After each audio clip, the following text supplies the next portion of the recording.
السلام علیکم ورحمۃ اللہ وبرکاتہ۔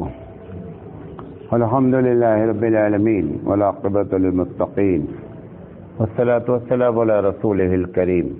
محترم حضرات، ہم آپ سے لگاتار درس حدیث کر رہے ہیں اور آج اس کا درس نمبر 239 ہے۔ ہم نے سمجھا تھا کہ کل یہ اس باب کی آخری حدیث ہے، لیکن یہ آج آخری بات ہے۔ یہ کلمہ طیبہ پہ تقریباً 200 حدیثیں حضرت نے نقل کیا تھا اور ہم نے 239 میں اپنا درس مکمل کیا۔ آج جو حدیث ہے وہ یہ ہے، بسم اللہ الرحمن الرحیم۔ عن ابی ذر و ابی الدرداء رضی اللہ تعالی عنہما ان رسول اللہ صلی اللہ علیہ وسلم قال انی لعارف امتی یوم القیامت بین الامم۔ قالوا یا رسول اللہ وکیف تعرف امتک؟ قال عارفهم یؤتون کتبهم بایمانهم وعارفهم بسیماهم فی وجوہهم من اثر السجود وعارفهم بنورهم یسعى بین ایدیہم۔ رواہ احمد۔ اس حدیث کے بارے میں یہ میں تحقیق نہیں کر پایا کہ اس کا درجہ کیا ہے۔ ویسے امید ہے کہ یہ حدیث صحیح ہے، مسند احمد کی روایت ہے۔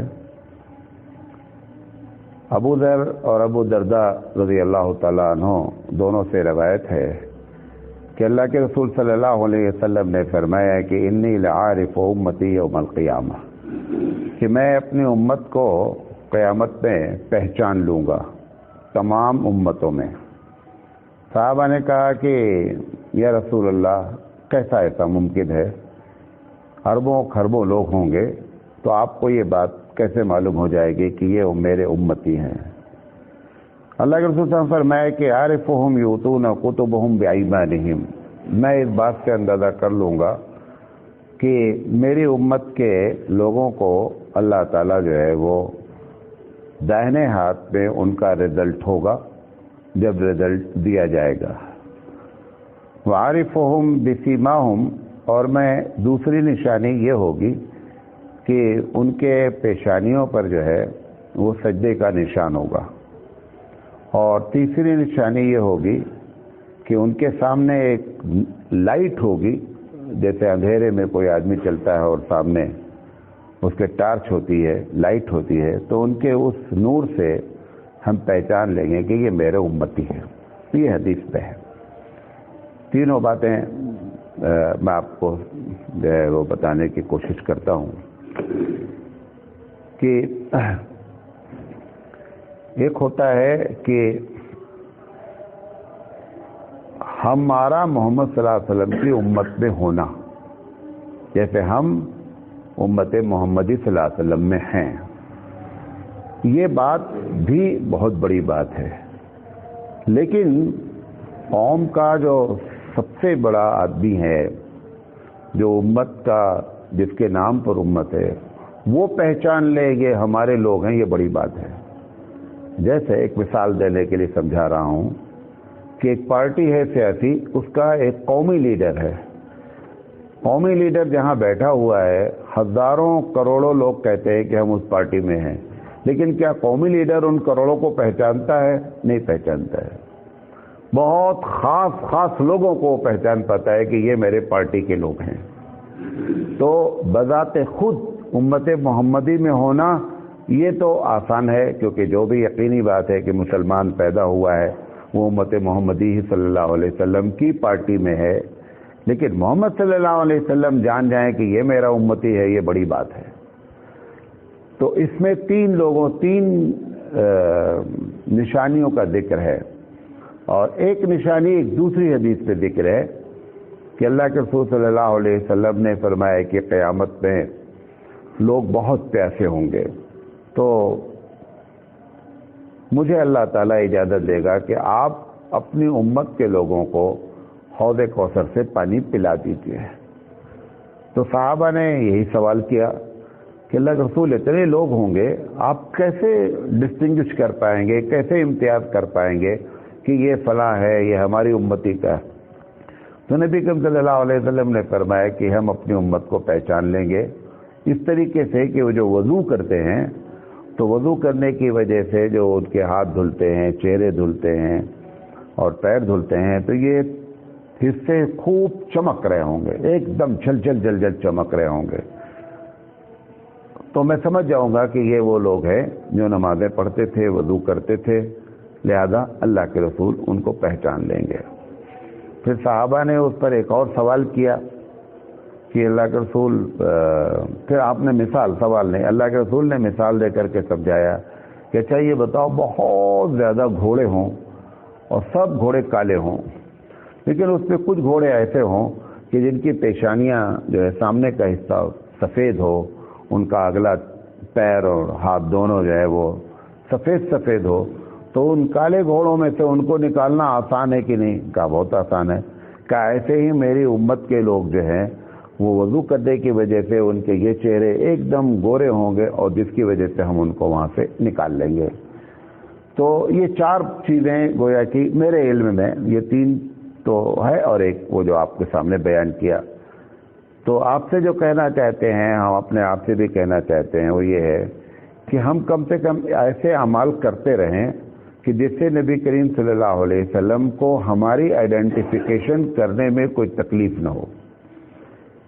حضور صلی اللہ علیہ وسلم نے یہ بات بھی ایک جگہ فرمائی کہ لوگوں ایسے کام نہیں کرنا کہ میں یہ کہتے ہوئے قیامت میں شرم کھا جاؤں کہ یہ میرا امتی ہے، ایسا کام نہیں کرنا۔ جیسے باپ، بیٹا کبھی کبھی بہت سی غلطیاں کرتا ہے، لیکن وہ یہ نہیں کہتا ہے کہ میرا بیٹا نہیں ہے، بولتا ہے غلطی ہو گئی، لیکن کبھی کبھی اتنا سیریس میٹر ہو جاتا ہے کہ باپ کو یہ کہتے ہوئے اب شرم آتی ہے کہ یہ میرا بیٹا ہے۔ اس پوزیشن میں کبھی بھی اولاد کو نہیں کرنا چاہیے کہ باپ یہ کہنے سے شرمائے کہ یہ میرا بیٹا ہے۔ اتنی غلطی، اتنا بڑا کرپشن، اتنے گناہ نہیں ہونا چاہیے بیٹے کی طرف سے کہ باپ کو بیٹا کہتے ہوئے شرم آئے۔ ایسے ہی ہم اتنا نہ گر جائیں کہ اللہ کے رسول صلی اللہ علیہ وسلم ہم کو یہ کہتے ہوئے شرمائیں کہ یہ میرے امتی۔ آپ نے جو الفاظ استعمال فرمائے، غالباً ابو داؤد کی روایت ہے کہ اللہ کے رسول فرمائے لا تسودوا وجھی، کہ لوگوں قیامت میں مجھے شرمندہ نہیں کرنا، میں یہ کہہ سکوں کہ یہ میرا امتی ہے۔ اس بات کو بھی ہمیشہ ہم کو دھیان رکھنا چاہیے کہ ہم جو ہے نا وہ اپنی ذات سے نبی کریم صلی اللہ علیہ وسلم کو قیامت میں نہ اس پوزیشن میں لاویں کہ وہ یہ کہتے ہوئے شرم کھائیں کہ یہ میرا امتی ہے، اور ہمارے بارے میں وہ یہ نہ کہہ پائیں کہ میرا امتی ہے، بلکہ آپ جو ہے اللہ سے ریکویسٹ کریں کہ اللہ غلطی ہو گئی ہے لیکن میرا امتی ہے، ایمان لایا ہے، لہذا اس کو معاف کر دیں۔ تو اس پوزیشن میں نبی کو نہیں لانا چاہیے۔ میں نے غالباً اس کے پہلے بھی ایک واقعہ میں نے آپ کو سنایا ہے کہ صحیح واقعہ یہ کہ ایک انگریز جو ہے وہ جامع مسجد کو گھومنے آیا، تو وہاں پر ایک فقیر بیٹھا ہوا تھا ان کی سیڑھیوں پر، کافی سیڑھیاں ہیں وہ، تو اس کا پرس جو ہے چڑھتے ہوئے گر گیا، پاکٹ منی جس میں پیسے، وہ آگے بڑھ گیا، یہ جو فقیر بیٹھا تھا اس نے اس کو اٹھا لیا، اور اس نے دیکھا تو ٹھیک ٹھاک اسے پیسے تھے، وہاں سے اٹھا وہ چلا گیا۔ اب کیا دن بھر کی دہاڑی اکٹھا لگ گئی، وہ اپنا چلا گیا۔ تو جب جا رہا تھا تو دیکھا کہ ایک آدمی جو ہے وہ ایک مولانا صاحب ہیں مسجد میں تقریر کر رہے ہیں، تو آواز آ رہی تھی تو سوچا چلو یہاں بیٹھ جاتے ہیں، تو وہاں بیٹھا تو مولانا صاحب تقریر میں کہہ رہے تھے کہ قیامت میں آپ جس کا جو آپ کے آئیڈیل ہوں گے جن پر آپ ایمان لائے ہیں ان کے جھنڈے کے نیچے وہ ہے سب لوگ ہوں گے۔ یہ حدیث بھی ہے، جس سے آپ محمد صلی اللہ علیہ وسلم کو اپنا آئیڈیل مانتے ہیں تو محمد صلی اللہ علیہ وسلم بحیثیت قائد کے، بحیثیت سید الانبیاء کے اپنے جھنڈے لیے ہوں گے، اور ان کی امت ان کے جھنڈے کے ساتھ ہوگی۔ تو یہ وہ تقریر کر رہے تھے، تو خیر اس کے بات ختم ہو گئی۔ کچھ دن کے بعد وہ اپنی بیوی کو گھمانے لایا جامع مسجد، یہ وہیں بیٹھتا تھا فقیر، تو اس نے دیکھا کہ یہ فقیر جو ہے وہ یہ وہی فقیر ہے جس کا پرس گر گیا تھا، تو اس نے اٹھایا پرس اپنی جیب سے، کہا سر یہ آپ کا پرس ہے۔ تو اس کو بڑی حیرت ہوئی کہ فقیر آدمی اور پرس واپس کر رہا ہے. تو اس نے پوچھا کہ اس میں پیسے؟ اس نے کہا کہ پیسے جتنے پیسے آپ کے تھے اتنے ہیں. تو اس نے پوچھا کہ آپ نے اس کو دیکھا نہیں؟ کہا نہیں میں نے دیکھا تھا. کہا نکالا نہیں؟ کہا نکالا نہیں. کہا نکالا کیوں نہیں؟ تو اس نے کہا کہ ہمارے یہاں مولانا صاحب تقریر کر رہے تھے کہ قیامت جب ہوگی تو ہر آدمی اپنے اپنے نبی کے جھنڈے کے نیچے ہوگا. تو آپ کرسچن ہیں تو آپ عیسیٰ علیہ السلام کے جھنڈے کے نیچے ہوں گے، میں محمد صلی اللہ علیہ وسلم کے جھنڈے کے نیچے ہوں گا. تو مجھے یہ بات بہت بری لگی کہ قیامت میں تمہارا نبی ہمارے نبی سے کمپلینٹ کرے کہ ہماری امتی کا ایک پرس تمہارے امتی نے مارا ہے، تو ہماری وجہ سے ہمارے نبی کی وہاں شرمندگی ہو، یہ مجھے گوارا نہیں ہوا. لہذا یہ میں نے پرس آپ کو میں واپس کرتا ہوں کہ میری وجہ سے میرے نبی کو وہاں شرمندگی ہو کہ یہ آپ کے امتی نے پرس مارا ہے، یہ مجھے گوارا نہیں ہے. یہ ہر آدمی کو ہر وقت سوچتے رہنا چاہیے کہ وہ کام کیسے نبی کو شرمندگی ہوگی. آپ کو ایک لسٹ دو تین باتیں بتاتا ہوں.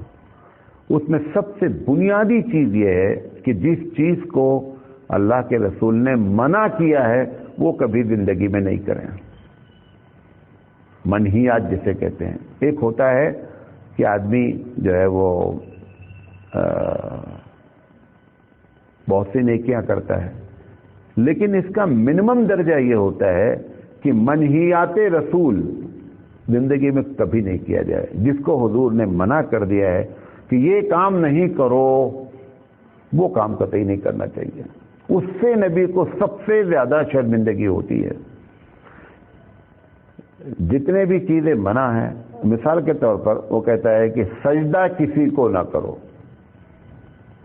سجدہ صرف کس کی ذات ہے؟ ایک واحد اللہ ہے، اس کے علاوہ کسی کو جو سجدہ کرتا ہے کسی غیر اللہ کو، کسی عمارت کو، کسی شخص کو، نبی کو بہت شرمندہ کرتا ہے. اسپیشلی اس سے یہ سجدہ، یہ شرک، کیونکہ آپ نے اپنی 13 سالہ زندگی اسی کے تحت گزاری ہے کہ لوگوں خدا کے واسطے جو ہے نا وہ اللہ کے ساتھ شریک نہیں کرنا. لہذا یہ پہلی اور بنیادی چیز ہے کہ جس میں اللہ کے رسول نے منع کیا ہے اس کو قطعی نہ کریں. اس میں سے ایک بنیادی چیز شرک ہے. اور دوسرے جو بھی آپ کو معلوم ہے، اب جو کلچر ڈیولپ کیا جا رہا ہے، جو مسلمانوں کے خلاف سازشیں ہیں. ایک سازش وہ ہے کہ مار دو کاٹ دو. یہ کوئی بہت بڑی سازش نہیں ہوتی ہے. بھئی مار دو کاٹ دو، مرنا ویسے بھی ہے 2-4 سال پہلے مر گئے بقول آپ کے، لیکن کوئی بھی اپنے وقت سے پہلے تو مرتا نہیں ہے. لیکن یہ جو سازش کی جاتی ہے کہ ان کو ان کے راستے سے ہٹا دو، اندر پلاننگ کی جاتی ہے، یہ بہت خطرناک چیز ہوتی ہے. وہ جو پلاننگ ہوتی ہے وہ ہمیشہ آپ دیکھیں فیشن کیسا آتا ہے. آپ دیکھیں فیشن کیسا آتا ہے دنیا میں. ہر وہ فیشن آتا ہے جس کو نبی نے منع کیا ہے. داڑھی مڈانے کا فیشن آیا، یہ کس کا فیشن ہے؟ یہ کیوں فیشن لایا گیا؟ کیونکہ حبیب مصطفیٰ کو داڑھی پسند ہے، لہذا یہ فیشن لایا گیا. اور دنیا کے جیسے کیرلا ہے، خاص کر گوا ہے، میں نام لے کر کے کہہ رہا ہوں، یہ وہ علاقے ہیں کہ جس میں 5% لوگ بھی داڑھی نہیں رکھتے ہیں. داڑھی رکھتے ہی نہیں ہیں. یہ کلچر ڈیولپ کیا گیا جو نبی کے خلاف ہے. بچے بال رکھ رہے ہیں، آپ دیکھیں سر پہ جو بال رکھے ہوئے ہیں، نبی نے ایک طریقے کے بال کو ہی منع کیا ہے کہ ایسا بال لوگوں نہیں رکھنا. وہی فیشن لایا جائے گا جو نبی نے منع کیا ہے. وہ کیا ہے کہ بیچ میں بال ہو اور کنارے نہ ہو. وہی فیشن ڈیولپ کیا گیا. آپ نے فرمایا کہ ایسے کپڑے نہ پہنے جائیں کہ جس میں ٹخنا ڈھکا ہو. فیشن وہ لایا جائے گا جو نبی کے خلاف ہوگا. اس کے پیچھے بہت سازشیں ہوتی ہیں جو ہمارے فرشتوں کو بھی خبر نہیں ہوتی کہ اس کا ریموٹ کس کے ہاتھ میں ہوتا ہے، اور ہم اس ریموٹ سے چلتے رہتے ہیں اور ہم کو اندازہ بھی نہیں ہوتا ہے کہ ہم آپ اندازہ کریں کہ ایک آدمی نبی کے فرمان کے مطابق نماز پڑھتا ہے. نماز کہیں لکھی نہیں کیسے پڑھو، قرآن میں نہیں لکھا ہوا ہے نماز کیسے پڑھو.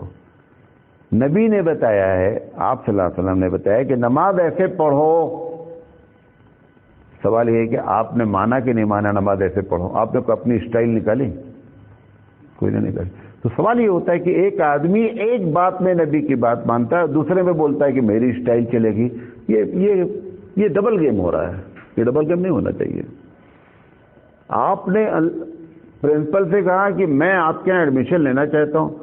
پرنسپل کہتا ہے دیز آر دا کنڈیشنز. آپ سب پہ ٹک کرتے ہیں.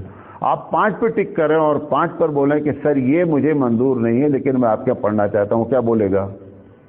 ایڈمیشن لے گا آپ کا؟ بولے گا رابطہ ڈگیٹ کھلا یہاں چلے جا. میرے یہاں تجھے اگر پڑھنا ہے تو یہ 10 کے 10 پہ ٹک کر. ہم کیسے مسلمان ہیں؟ جہاں جہاں ہم کو سمجھ میں آتا ہے محمد صلی اللہ علیہ وسلم کا رابطہ وہاں تو ہم ٹک کرتے ہیں، اور جہاں ہم کو سمجھ میں نہیں آتا ہماری اپنی اسٹائل ہے، ہمارا اپنا طریقہ ہے، ہمارا اپنا کلچر ہے، ہمارے گھر کے لوگ ہیں، ہماری روایتیں ہیں، ہمارا علاقہ ہے. تو نبی کہاں رہ گیا؟ کہاں رہ گیا نبی؟ نبی تو اس جگہ پہ رہ گیا کہ جہاں ہمارے مزاج کے تحت ہوگا وی ول فالو پروفٹ. جہاں پر ہمارا مزاج نہیں ہوگا آپ نبی صلی اللہ علیہ وسلم ٹھیک ہے بہت اچھی باتیں آپ نے کہی ہے بٹ یہ کوئی ضروری تھوڑے میں ساری میں آپ کی اچھی باتیں مان لوں. یہ بہت بڑا جرم ہوتا ہے. یہ چھوٹا موٹا جرم نہیں ہوتا ہے، بہت بڑا جرم ہوتا ہے. اور اس پر عمل کیوں نہیں ہوتا؟ ہمارے جیسے بولنے، مجھے کہنا نہیں، ہمارے جیسے بولنے والے دنیا میں 1% لوگ ہیں. بولتے ہی نہیں. آج بھی امت مسلمہ میں اتنا دم نہیں ہے اللہ رسول کے خلاف وہ کام کریں اگر ان کو اس طرح سے کھل کر بات کی جائے. ہمت نہیں ہے ان کی. ہمت کیوں بنتی ہے؟ کیونکہ ہم آپ کو ہومیوپیتھک کی گولیاں کھلاتے ہیں. آپ کو صرف ایسی باتیں کرتے رہتے ہیں جو آپ کو اچھی لگے. ہم وہ باتیں نہیں کرنا چاہتے ہیں کیونکہ یقینی بات ہے، میں بولتا ہوں داڑھی ایک بہت بڑا گناہ ہے. اب جو داڑھی نہیں رکھا مجھے اچھا جانے گا؟ کبھی نہیں جانے گا. لیکن مجھے اس کی چنتا ہی نہیں ہے آپ اچھا جانے نہ جانے. ہم جس کے لیے کام کر رہے ہیں تمہارے لیے اگر کام کرتے تو ہم تم کو اچھا جاناتے. ہم جس کے لیے کام کر رہے ہیں وہ اچھا جانے، بقیہ سب جانے یا نہ جانے، جہاں چاہیں وہاں جائیں، ہم پہ کیا فرق پڑتا ہے. لیکن حبیب جب ہم کہتے ہیں العلماء ورثۃ الانبیاء، انبیاء کے وارث کون ہیں؟ علماء ہیں. اور پھر حضور نے اس ڈاؤٹ کو کلیئر کیا کہ بھیا وراثت میں نہیں ہے سمجھنا کہ ہم تم کو پیسے دیں گے. کیا کس چیز کی وراثت ہے؟ وہ نبی کے کام کی وراثت ہے. موسیٰ علیہ السلام نے خضر سے وعدہ کیا. انہوں نے کہا میں آپ کے ساتھ رہنا چاہتا ہوں. کہا بابو تم موسیٰ ہو میں خضر ہوں، میرے ساتھ تمہاری جمے گی نہیں. انہوں نے کہا نہیں مجھے اللہ نے کہا مجھے تمہارے ساتھ رہنا ہے. کہا ٹھیک ہے چلو رہو. انہوں نے کہا ایک کنڈیشن ہے. کہا کیا کنڈیشن ہے بابو؟ کہا میں کچھ بھی کروں تو بولو نہ کو. میں صحیح کروں، میں غلط کروں، میں حرام کام کروں، جو کچھ بھی میں کروں آپ کو شانتی اختیار رکھنا ہے. میں نے کہا ٹھیک ہے بھیا چلو. پہلا کام انہوں نے کیا شرعی لحاظ سے غلط، بچے کا مرڈر کر دیا.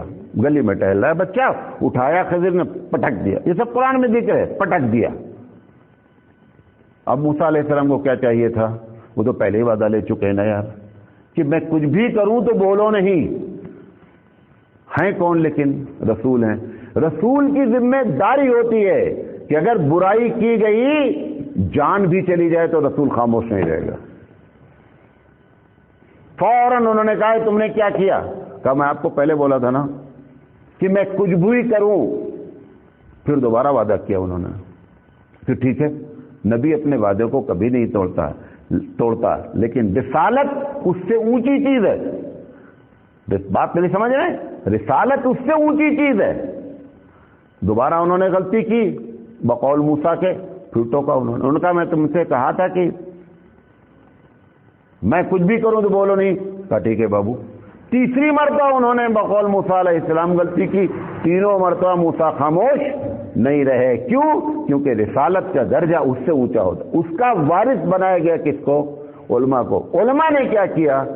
علماء نے منکر پر بولنا بند کر دیا. لہذا منکر پر کبھی کنٹرول نہیں ہوگا.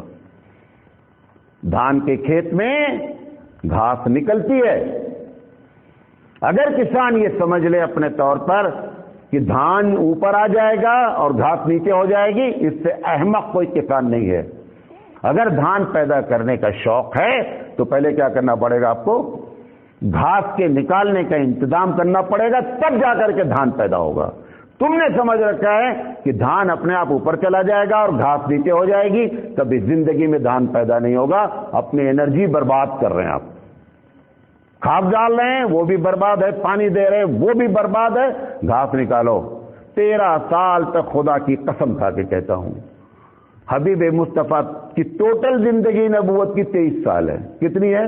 23 سال میں 13 سال اللہ کے رسول صلی اللہ علیہ وسلم مکے میں ایک کام نہ کرتے تو کوئی بھی وجہ نہیں تھی مخالفت کی، اور وہ یہ تھا کہ تم جو کچھ کر رہے ہو توحید کے خلاف سب غلط ہے۔ یہ جملہ بند کر دیتے آپ بولنا، کوئی وجہ نہیں ہے، کیونکہ 40 سال کا کیریکٹر ایک بندے کا موجود ہے۔ 40 سال تک کسی نے اللہ کے رسول پر انگلی نہیں اٹھائی، کسی نے برا نہیں کہا کہ سب آپ جانتے ہیں، لیکن ایک بات، کیونکہ اب رسول بن گئے ہیں، اسی لیے مولانا الیاس رحمۃ اللہ علیہ نے فرمایا کہ دیکھو ملفوظات میں لکھا ہوا ہے، مولانا الیاس رحمۃ اللہ علیہ نے فرمایا کہ نبوت سے پہلے بھی نبی کی برکتیں تھیں، نبوت سے پہلے بھی برکتیں تھیں، لیکن اصل کام اس وقت ہوا جب نبوت کا اعلان ہوا۔ لوگ آپ کے سامنے شرک کرتے تھے، ہزاروں کی پوجا کرتے تھے، آپ نبی نہیں تھے، نبی کا اعلان نہیں ہوا، آپ خاموش تھے۔ لیکن جیسے ہی رب ذوالجلال نے کہا کہ آج سے آپ کو رسالت دی جاتی ہے، ایک لمحے کے لیے بھی آپ نے منکر کو برداشت نہیں کیا۔ ہمارے یہاں اصول ہے، معلوم کیا اصول ہے؟ کہ اگر نبی کے سامنے غلط کام کوئی کیا اور نبی خاموش رہا، اس کا مطلب وہ صحیح ہے۔ حدیث ہے، اگر نبی کے سامنے کوئی کام ہوا اور نبی نے خاموشی اختیار کی تو 100% یہ گویا کہ نبی کا فرمان ہے، نبی کا عمل ہے، نبی نے اس پر شانتی اختیار کی ہے۔ لہذا نبی کی شان یہ ہوتی ہے۔ یہی میں علماء سے کہنا چاہتا ہوں کہ آپ وارثین انبیاء ہیں، وارثین انبیاء نے آپ کو درہم و دینار کا وارث نہیں بنایا ہے۔ وہ رسالت جو ذمہ داری حبیب مصطفیٰ پہ ڈالی گئی تھی، اس کو نبھانے کا مطلب ہے وراثت کا ذمہ دار ہونا۔ تو یہاں 4 باتیں بتائی گئیں کہ وضو کریں گے کون لوگ؟ جو نماز پڑھیں گے۔ پھر کہا گیا کہ بنورہم، ان کے سامنے ان کا نور ہوگا، قرآن کی بھی آیت ہے، ہر آدمی کے اکارڈنگ ٹو ایمان ان کا نور ہوگا، اتنی روشنی ہوگی بات کی کہ جس کا کوئی جواب نہیں۔ اور آخری بندہ ایسا ہوگا جیسے آپ کی بیٹری کا سیل ڈاؤن ہو جائے اور آپ دھیرے دھیرے گزر جائیں، حدیث میں آتا ہے، اتنی لیکن لائٹ ہوگی، تو اللہ کے رسول پہچان جائیں گے کہ میرا امتی ہے۔ پھر آپ نے فرمایا من اثر السجود، سجدے کے نشان ہوں گے۔ یہ سجدے کے نشان سے مراد لوگ سمجھتے ہیں، بعض لوگ رگڑ رگڑ کے نشان بناتے ہیں، اس کو مسئلے کو سمجھ لیں۔ یہ مراد کیونکہ آپ کو معلوم ہے نشان پڑتا کس کو ہے؟ 2 آدمی کو نشان پڑتا ہے، غور سے سن لیں۔ پیشانی کی جو بناوٹ ہے نا، بعض لوگوں کا یہ حصہ اٹھا ہوتا ہے، بعض لوگوں کا یہ حصہ اندر ہوتا ہے اور یہ حصہ اٹھا ہوتا ہے۔ آپ دیکھیں گے بعض لوگوں کو 3 نشان بنتے ہیں، ٹھیک ہے؟ اس کا مطلب کیا ہے کہ یہ جو پیشانی کی بناوٹ ہے یہ زیادہ ابھری ہے اور بیچ والی ابھری، لہذا وہ 3 ٹچ ہو رہی ہیں، بقیہ حصہ ٹھیک سے ٹچ نہیں ہو رہا ہے۔ لیکن اس سے مراد یہ نشانیاں نہیں ہیں۔ جو یہ نشانی تو اللہ کو دیکھنا ہے نا، یہ نشانی وہ ہے جو بھی نماز پڑھتا ہے اس کے اندر اللہ تعالیٰ یہ نشانی پیدا کرے گا۔ اس سے رگڑ کر بنانے سے نشانی نہیں بنتی ہے، لہذا یہ علامتیں ہیں۔ پھر اپنے اعمال کے لحاظ سے ایسا عمل کریں کہ عمل جو ہے کہ وہاں پر جب رزلٹ دیا جائے تو دائنے ہاتھ میں دیا جائے، تب اللہ کے رسول صلی اللہ علیہ وسلم آپ کو پہچان پائیں گے۔ آپ بولتے رہیں کچھ بھی ہے لیکن تیرے محبوب کی امت میں ہیں، لیکن وہ بڑا آپ کو پہچان ہی نہیں پا رہا ہے، لہذا آپ کے اس رٹ لگانے سے کوئی فائدہ ہونے والا نہیں ہے۔ بڑا جب پہچان لے کہ بھائی یہ میری پارٹی کا آدمی ہے، تب حقیقت میں آپ پارٹی والے ہیں۔ اور اگر بڑے والے نے کہا بھیا معلوم نہیں، تم تو کہہ رہے ہو لیکن ہم کو تو معلوم ہی نہیں ہو رہا ہے، ایسی پوزیشن اپنے آپ کو نہیں رکھیں۔ اللہ تعالیٰ سے دعا ہے کہ اللہ تعالیٰ کہنے سے زیادہ عمل کرنے کی توفیق عطا فرمائے۔ وآخر دعوانا ان الحمد للہ رب العالمین۔